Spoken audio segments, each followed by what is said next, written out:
بسم اللہ الرحمن الرحیم۔ ناظرین آئیے ویڈیو کلپ دیکھتے ہیں۔ عمران خان کے ساتھ زیادتی ہو رہی ہے تو اس دن نواز شریف کے ساتھ بھی زیادتی ہو رہی تھی۔ بالکل یہ ہے پورا سچ، یہ ہے پورا سچ۔ ان لوگوں کو آدھی بات بتائی جاتی ہے، ان کو کہا جاتا ہے پاناما کا جو کچھ ہوا، ایک منٹ، ان کو کہا گیا پاناما میں جو کچھ ہوا تھا نا وہ بالکل ٹھیک تھا، پر عمران خان کے ساتھ جو کچھ ہو رہا ہے غلط ہے۔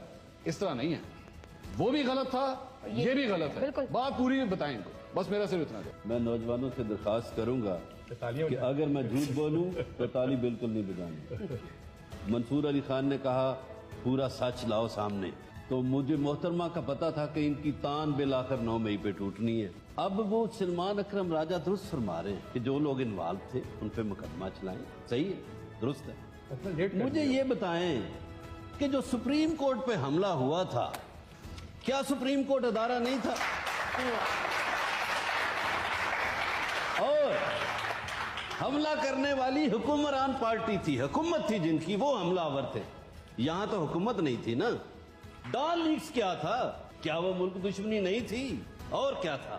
یہ ہے پورا سچ۔ اب آ جائیے جی، انہوں نے بات کی اقامہ کی اور پاناما کی۔ ذرا آپ جائیے UAE، پوچھئے کہ اقامہ ہولڈر کتنے اکاؤنٹ کھول سکتا ہے اور منی لانڈرنگ کتنی کر سکتا ہے۔ بنیادی طور پر اقامہ منی لانڈرنگ کے لیے یوز ہوتا ہے، یہ ان کو سمجھ ہی نہیں آتی۔ اب آ جائیے جی، منصور علی خان نے بات کی کہ جی بری سے بری جمہوریت بھی آمریت سے اچھی ہے۔ بالکل اچھی ہے، مانتے ہیں۔ تو کیا وہ میں تھا جو ضیاء الحق کی قبر پہ جا کے کہتا تھا شہید ضیاء الحق کا مشن جاری رکھوں گا؟ یہ کون تھا؟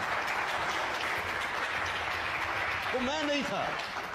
اب آ جائیے جی، آپ کی جو خواتین کا آپ نے فرمایا، اور مخصوص نشستوں کی فہرست، آپ لسٹیں دیکھیں کس پارٹی میں کن کی بھانجیاں، کن کی بیویاں اور کن کی بھتیجیاں شامل ہیں، واضح ہو جائے گا۔ کرپشن کی بات کی میجر صاحب نے، وہ میجر صاحب وہ میں نہیں تھا، وہ ایک خاندان کا چشم و چراغ تھا، پھر وزیر اعلیٰ بھی رہا، جو کہتا تھا بچوں کرپشن ہوتی ہے، کرپشن کرنی چاہیے۔ یہ میں نہیں کہتا تھا، یہ ایک خاندان کا چشم و چراغ کہتا تھا۔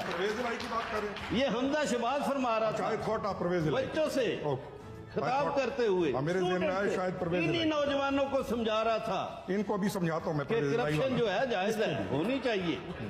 پھر میں وہ 3 سالہ دور کا ذکر کروں گا، پھر بہت لوگوں کو برا لگے گا کہ وہ تو کسانوں سے بھی ملتا تھا، وہ تو ان کے مسائل بھی حل کرتا تھا، وہ تو کسان کارڈ بھی لا رہا تھا، اس کو کیوں روکا؟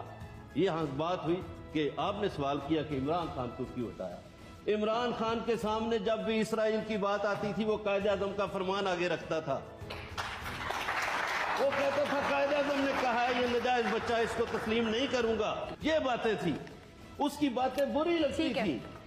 وہ جو آپ صلی اللہ علیہ وسلم کے حوالے سے باتیں کرتا تھا، وہ دنیا کفر کو بری لگتی۔ آپ نے یہ ویڈیو دیکھی ہے، اگر آپ کو ویڈیو پسند آئی ہے تو میرے چینل کو لائک بھی کریں، سبسکرائب بھی کریں اور ویڈیو کو شیئر بھی کریں۔